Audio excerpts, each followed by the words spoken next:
حضرت داتا گنج بخش علی حجویری رحمہ اللہ تعالیٰ کا شمار برصغیر کے اولین مبلغین اسلام میں سے ہوتا ہے۔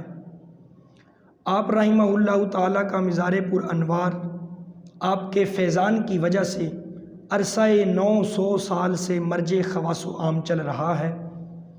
حضرت داتا گنج بخش علی حجویری رحمہ اللہ تعالیٰ کا نام مبارک علی، آپ کی کنیت ابو الحسن، آپ کے والد کا نام عثمان، داتا گنج بخش حجویری کے لقب سے مشہور ہیں۔ آپ رحمہ اللہ تعالیٰ افغانستان کے شہر غزنی میں رہنے والے تھے، بعد میں آپ حجویر منتقل ہو گئے۔ حضرت داتا گنج بخش علی حجویری رحمہ اللہ تعالیٰ بطن مادر سے ہی ولی کامل پیدا ہوئے تھے، اور آپ رحمہ اللہ تعالیٰ نے اپنی جوانی علوم ظاہری کی تکمیل میں گزار دی۔ آپ رحمہ اللہ تعالیٰ کی ولادت کے متعلق مؤرخین کے مابین اختلاف ہے۔ بعض نے کہا آپ کی ولادت 401 عیسوی میں ہے، بعض نے کہا آپ کی ولادت مبارک 381 عیسوی میں ہے۔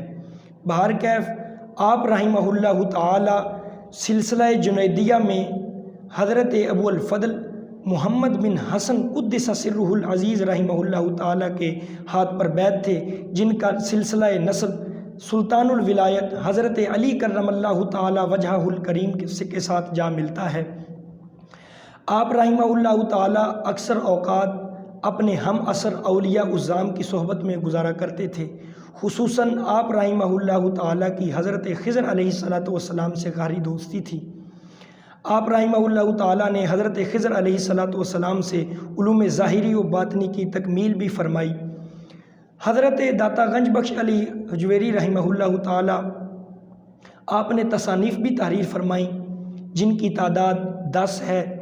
ان میں سے ایک مشہور و معروف جس کا نام کشف المحجوب ہے، اور کشف المحجوب دور حاضر میں ایک مرشد کی حیثیت رکھتی ہے، اور آپ رحمہ اللہ تعالیٰ نے سرزمین لاہور میں پوری عرق ریزی کے ساتھ دین کی تبلیغ فرمائی۔ دعا ہے رب ذوالجلال ہمیں اپنے اولیاء اعظام سے محبت، ان کی عزت کرنے کی توفیق عطا فرمائے، اور ان کی سیرت کو پڑھ کر ان کو سمجھنے کی توفیق عطا فرمائے۔